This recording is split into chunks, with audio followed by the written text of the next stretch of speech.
Salve, salve meu Brasil brasileiro, invadindo os canais da Unidas de novo, João Cafuso, trazendo de carona com a Unidas dessa vez para conversar com um dos caras mais legais que está pensando e falando sobre música hoje na internet, o meu querido Gustavo Vaz, com sei lá 500 mil seguidores nas suas redes sociais.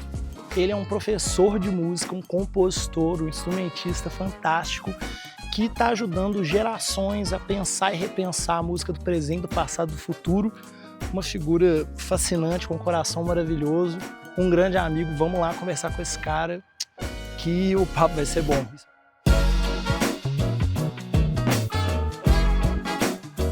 Para abrir os trabalhos, né? Bora! Momento em que você tá depois de dar muito pra música, tipo, educando um público e formando uma galera nas redes sociais, começando a lançar os seus próprios trampos, né? Total. Quero dar um passo atrás, que é assim, sua formação é em música pela Federal, né? Música pela Federal. Mas você formou em que exatamente? Eu fiz violão popular, os cursos livres, tudo que era curso livre eu entrei quando era mais novo. O primeiro que eu fiz de violão erudito quando eu era criança, passei numa escolinha lá na minha cidade, que eu morava em Ouro Branco, mudei pra BH, cheguei aqui, fiz Valores de Minas, fiz teatro, fiz um monte de curso livre, tudo que tinha gratuito, eu tava colando. Eu também era da igreja, então também tocava na igreja, então sempre toquei com outras pessoas. Você era da igreja, mano? Fui da igreja. Brinco que às vezes eu prefiro tocar com a galera que vem da igreja do que a galera que vem da escola de música. Porque a galera da igreja é nerd também, né? Pô, véio? toca muito, bicho. Você tem que tocar pra Deus, filho. O bagulho é tocar é muito. É a grande arte, você tem né? que tocar muito. Eu não sabia se eu ia fazer a universidade de música. Tentei pra fazer. E aí quando eu vi que tinha um curso de música popular, eu falei, pô, então tem como eu estar ali, né? Aí eu fui fazer música popular. Que é muito importante a universidade reconhecer isso, né? E são poucas escolas, faculdades de música popular no Brasil, assim. A UFMG é uma das poucas. Sim, você curtiu fazer a faculdade? Pô, foram vários processos. Quando eu entrei, empolgadão, e aí tinha um rolê que eu descobri no terceiro semestre que eu não queria ser violonista. Assim? Porque eu já estava fazendo teatro há muito tempo, eu estava tendo outra experiência artística. Então, quando eu cheguei, eu já compunha, já tinha banda, já tocava na noite, já tinha uma experiência artística que estava para além um pouco da experiência de ser um concertista. E que eu falei, pô, não é isso que eu quero. E aí, quando eu descobri isso, me deu uma frustrada. Eu falei, porra, todo projeto da minha vida passava por isso aqui, e não é. E agora eu descobri que não é, e aí? Com o tempo eu fui descobrindo outras coisas que me despertavam meu interesse também, assim. Depois eu descobri que eu gostava de pesquisar.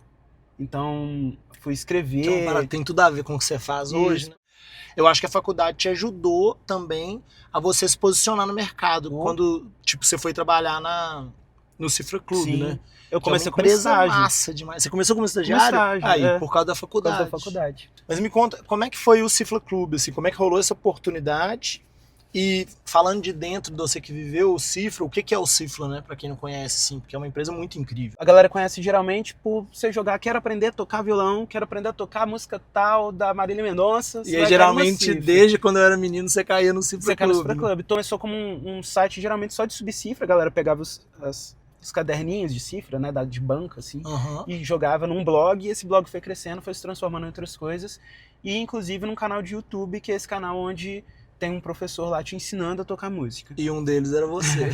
E eu comecei assistindo lá. Muito legal, assim, porque várias pessoas me conhecem através desse trabalho, me conhecem como professor de violão, me conhecem como cara que me ensinou a tocar a música que eu... que você fica muito num lugar afetivo. Você fala, caraca, eu não sabia que existia essa conexão, assim. E você também vai precisar desses acordes aqui, ó. O Fá com sétima maior. O Lá com sétima e nona, nessa forma. E você começou a publicar vídeos que tem mais a ver com o trabalho que te estourou o Brasil afora depois. Contando um caso, mostrando como é que aquela música tem uma riqueza específica. E como é que foi esse lance? O Cifra te projetou muito? Como é que aconteceu? Cara, quando eu entrei, eu falei, tô num canal com muita visibilidade, vai ter muita gente me assistindo. Ao mesmo tempo, eu falei, pô, quero fazer o meu trabalho também. Porque eu falei, pô, eu gosto de tantas outras coisas que envolvem o mundo artístico, o mundo da música, que não são só instrumento. Eu resolvi falar sobre música e foi tudo muito por acaso, assim. Eu estava na faculdade, estava aprendendo várias coisas legais, descobrindo várias coisas interessantes. E eu tinha uma companheira que ela falava comigo, pô, você sabe tanta coisa sobre música, por que você não faz um vídeo falando sobre isso? Eu falei, todo mundo já sabe. as coisas que eu vou falar. Você achava que todo mundo já sabia. E aí eu fiz, por acaso, um stories que deu muito certo. Aí eu falei, vou fazer um vídeo mais longo. Liguei a câmera e fiquei falando. Coloquei um trechozinho, que era uma música do Bruno Mars, e postei no TikTok. E aí, do nada, acho que deu, sei lá, 40 mil, 30 mil de cara. Eu falei, Aí você falou, opa, preciso fazer um segundo. pô, criar uma linha editorial que fala de tal Isso. coisa. Hoje em dia você tem várias, né? Umas Isso. que você conta história de música, inclusive procurem saber. Eu comecei falando sobre a questão técnica de descomplicar por que você gostava do trecho dessa música aqui. Qual que é a sacada que tem nessa troca de O acorde. que o cara pensou ali, ou às vezes ele não pensou, mas o que causou e tal. E aí depois veio o rolê da história de música, que aí foi meu primeiro que é onde eu piro, assim. Nossa, eu adoro seus O primeiro que eu fiz conteúdos. foi o João e Maria lá no TikTok, que aí quando eu fiz deu 1 milhão numa noite. Assim, que isso, cara, Acertei que a boa, né? loucura. E aí Que legal, velho. foram entrando os outros. O Dissecando veio depois, que é esse quadro que eu falo só sobre a letra das músicas. Eu sou compositor.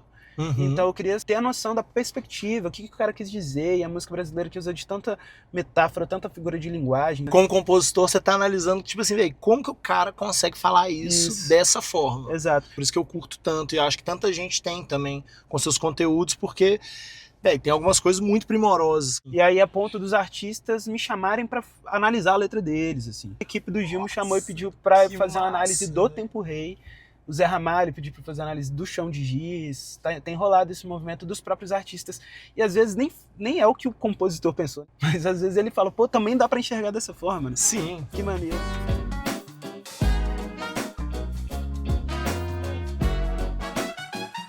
É um exercício muito importante pro fazer artístico e pra uma coisa que eu acho que você faz que é muito preciosa, que é de meio que de educação pública, né, cara? Que é tipo, pô, às vezes a pessoa não... Ela pira na música por causa da melodia, porque o refrão é incrível, mas ela nunca parou pra prestar atenção que aquela música, pô, fala da ditadura militar brasileira, né? Exatamente. Ou conta de um período histórico relevante. Mostra pra gente que arte também é discurso, arte também é política. Coisa de uma regra moral, às vezes, criada por um certo público que consome música brasileira, da galera realmente desmoralizar outros gêneros musicais. E aí eu falei, pô, eu preciso também educar um pouco essa galera que tá aqui. Aí eu comecei a fazer esses vídeos um pouco mais críticos, às vezes um pouco mais provocativos nesse ponto, assim. Então, que é isso, eu vou te contar um cara que escreve dessa forma, usa essa figura de linguagem, tal, e todo mundo tá pensando no Chico Buarque, no Renato Russo, mas eu tô falando do Mano Brown, sabe, assim. Que é exatamente isso. Exatamente, o cara que é um cronista, né, tipo, o cara que tá ali no mesmo patamar que todos esses grandes, assim. Que tem um jeito de escrever muito próprio. Não, incrível, né? O cara conseguir narrar, e ele tem essa coisa de escrever na primeira pessoa. Sim. Você fecha o olho e você consegue imaginar tudo. E aí eu comecei a fazer isso com outros gêneros, assim, com rap, com samba, com funk. Acorda, se esquece desse amor que acabou. Diz que não encontra outro. Como é que tá o seu trampo de música? Eu tô doido pra ouvir. Você tá com disco gravado, né? Que você me contou outro dia. Até que enfim. Se chama Íntimo esse álbum. São 7 faixas que eu fiz durante um período de tempo. E tá tudo bem sensível, assim. Tô bem feliz com esse trabalho, sabe? Acho que fiz tudo do jeitinho que tinha que ser feito, assim. Sim. Muito massa, porque às vezes você é muito conhecido por falar de música e talvez tem galera que nem tá ligado da sua banda, que é Inversos, né, velho? Exatamente. Que é uma banda que, pô, lançou talentos muito legais que saíram de lá. Como é que é esse processo? Porque a Inversos tem um som e você tava me contando que o som que você tá fazendo tá diferente, né? Total. Ajuda a Inversos também, sua parceira, tá lançando carreira, tá mudando pra São Paulo como você, Sim. né? Tá lançando disco? O disco dela tá gravado também? Tá gravado também. A gente fez Salve quase pra mais ou menos Ju, na hein? mesma época, assim, ó. E a gente fica mostrando um pro outro, assim, felizão. Falou, que doideira, né? A gente trampa junto e ao mesmo tempo consegue fazer coisas tão diferentes, separadas. Assim. E os discos são muito diferentes. Muito. Meu álbum é o álbum mais MPB, assim, e tal, mais música brasileira, violões, assim. Tem uma música que são só música com 3 violões, eu e mais 2 violonistas brabos, assim, músicas com flautas, pianos e tal. E o dela já é batera, baixo, grooveira, metal, saca, assim. Que é a parada do soul. Que é o pop, né? O pop soul. E seu disco, a produção foi do Rafa Martini. A produção foi do Rafael Martini? A produção do Rafael Martini e gravei lá na Ilha do Corvo, no Léo Marques. Que é um Grammy latino, né, velho? Figura muito Brabíssimo, massa. Agora né? tá lá em Los Angeles, Tá em Los né? Angeles. South Florida. E foi tudo tão leve, que eu falei, porra, que delícia. O pai ficou um dia lá só assistindo, assim, achando maneiro, sabe? Foi bem gostoso o processo. Amigo, estou aqui. Amigo, estou aqui. se a fase é ruim e são tantos problemas que não tem fim. Não se esqueça o que ouviu de mim, amigo, estou aqui. Cara, você vem de uma família muito massa, assim, seus pais te apoiam muito, né? É Muito, bonito velho. de ver, assim. Muito. São pessoas que são meus maiores incentivadores, assim, fazem parte de tudo, geralmente, assim. Querem saber como tá tudo, empolgam com tudo, isso é lindo. Você tá fazendo muito festival, você vai fazer cobertura, às vezes entrevistar a galera. Você tá morando em São Paulo, né? Morando em São Paulo, vai fazer um ano, daqui a pouco, em abril faz um ano. Eu tento me movimentar muito, assim, São Paulo é uma cidade que pede com que você movimente muito, e acontece muita coisa, né? Tem feito essa cobertura de festival, que é um negócio que eu gosto muito, acho que faz muito sentido com o que eu tenho construído na rede. Sempre vou com esse olhar um pouco mais crítico, assim, e ver como que tá essa cena, o que a galera tem feito de performance, porque eu acho que é uma coisa que pra música é essencial, né? O público e o artista ali. A relação do ao vivo, né? O ao vivo Que é uma coisa sagrada, né? é cara? sagrado. Você é um cara que tá pensando música num lugar muito gigante no Brasil hoje, massa, né, velho? Falando com muita gente, ouvindo muita gente. Tem alguma mensagem que você queria deixar, assim, pro nosso público? Consumam bandas, parafraseando meu amigo Cotô, da banda Lamparina, que eu acho que é um movimento muito importante, assim, de banda, de produção artística. Vai saber o que está acontecendo no seu bairro, ficar atento ao que está acontecendo